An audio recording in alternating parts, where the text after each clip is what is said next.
سلامتی ہے ان آنکھوں پہ جو ہدایت پہ نظریں جمائے بیٹھی ہیں، ان کانوں پہ جو ذکر خیر کے منتظر رہتے ہیں، اور ان قدموں پہ جو ہدایت کی راہ پہ گامزن ہیں۔ سورہ کہف میں حضرت ذوالقرنین کے بارے میں ہے۔ آپ نے کہا تھا کہ قرآن سے کوئی کلو نہیں ملتا کہ وہ یا پھر یاجوج ماجوج کوئی اور مخلوق ہیں، جبکہ ذوالقرنین کا لفظی مطلب دو سینگوں والا ہے، اور اکثر پرانے کلچرز میں اچھی طرح سے لوگوں کو پتا تھا کہ جنوں کے دو سینگ ہوتے ہیں۔ اور پھر ایسے کون سے انسان ہیں جو آئرن اور کاپر کی دیوار نہیں توڑ سکتے؟ ہمیں اب معلوم ہے کہ ان دو میٹلز کی انٹریکشن سے الیکٹرو میگنیٹزم کا فینومینن بھی جنریٹ ہوتا ہے۔ تو میرے خیال میں تو قرآن کھل کے کلوز دے رہا ہے کہ وہ کسی اور نیچر کی مخلوق ہیں جو کہ فیوچر میں موجوں کی طرح ٹکرائیں گے بھی۔ تو اس کے بارے میں آپ کا کیا خیال ہے؟ قرآن مجید میں جو تاریخی واقعات زیر بحث آئے ہیں، ان میں آپ جو رائے بھی قائم کرنا چاہیں آپ کو پورا حق ہے۔ آپ نے ایک بات بیان کی اور آپ کا خیال ہے کہ اس کے قرائن بالکل واضح ہیں، آپ اس پر ضرور ایک مقالہ لکھیے۔ ہم طالب علم لوگ ہیں، استفادہ کریں گے، لیکن میرا یا استاذ امام کا اور بہت سے دوسرے اہل علم کا نقطہ نظر یہ ہے کہ ذوالقرنین انسانی تھے۔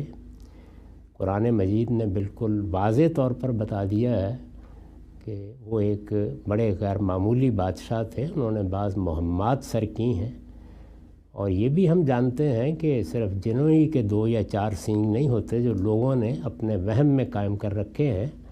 خود خرس کے، جن کے بارے میں زیادہ گمان کیا جاتا ہے کہ وہ ذوالقرنین تھے، اسی طرح کے تاج بنائے گئے تھے۔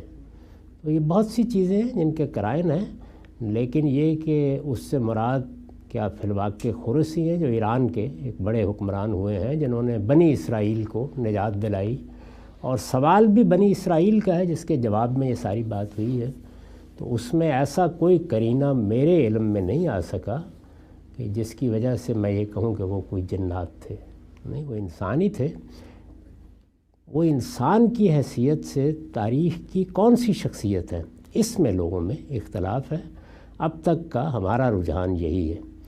ایک عرب اسکالر نے آج سے کوئی 10 سال پہلے ایک کتاب لکھی تھی، قرآنی ذوالقرنین، اور اس میں انہوں نے اس رائے پر، یعنی یہ رائے امام فراہی نے بیان کی، پھر مولانا ابوالکلام آزاد نے اس کو ترجمان القرآن میں بہت تفصیل سے بیان کیا، پھر استاذ امام نے بھی اسی کی تائید کی کہ سارے قرائن خرسی کے حق میں ہیں، کہ خسرو جس کو کہتے ہیں، اور میں نے بھی اسی کو اختیار کیا ہے۔ تو انہوں نے اس رائے پر کچھ تنقید کی ہے، لیکن اس تنقید سے بھی مجھے کوئی تبدیلی کی ضرورت محسوس نہیں ہوئی۔ وہ کتاب میری پڑھی ہوئی ہے، اور میرا خیال ہے 8-10 سال پہلے کی بات ہے، وہ عالم عرب میں شائع ہو گئی تھی ذوالقرنین القرآنی کے نام سے۔ مجھے یہ معلوم نہیں کہ وہ کسی دوسری زبان میں ترجمہ ہوئی ہے یا نہیں ہوئی ہو تو اس کو بھی آپ پڑھ لیجئے، اس میں یہ بڑی تفصیلی بحث ہے، اور مولانا ابوالکلام آزاد اور امام فراہی نے جو رائے قائم کی اس پر بھی اس میں بڑا تفصیلی کلام کیا گیا ہے۔ تاہم ہر شخص کو ایک رائے قائم کرنے کا حق ہے۔ قرآن کی حد تک تمام اہل علم ان کو بادشاہ اور ایک انسانی سمجھتے ہیں۔ پہلے زیادہ لوگوں کا رجحان اسکندر کی طرف تھا، پھر اس کے بعد خرس کے قرائن زیادہ واضح نظر آئے۔ یاجوج ماجوج کے بارے میں تو کوئی بحث ہی نہیں ہو سکتی، وہ تو یافس کی اولاد ہے، ان کے کوئی دوسری قوم ہونے کا کیا سوال ہے، وہ تو تاریخی حقیقت ہے بالکل۔ یعنی حضرت نوح کے تیسرے بیٹے یافس کی اولاد ہیں، ان کا پورا شجرہ نسب بائبل میں بیان ہو گیا ہے، وہاں تو کوئی دوسری بحث کا امکان نہیں ہے۔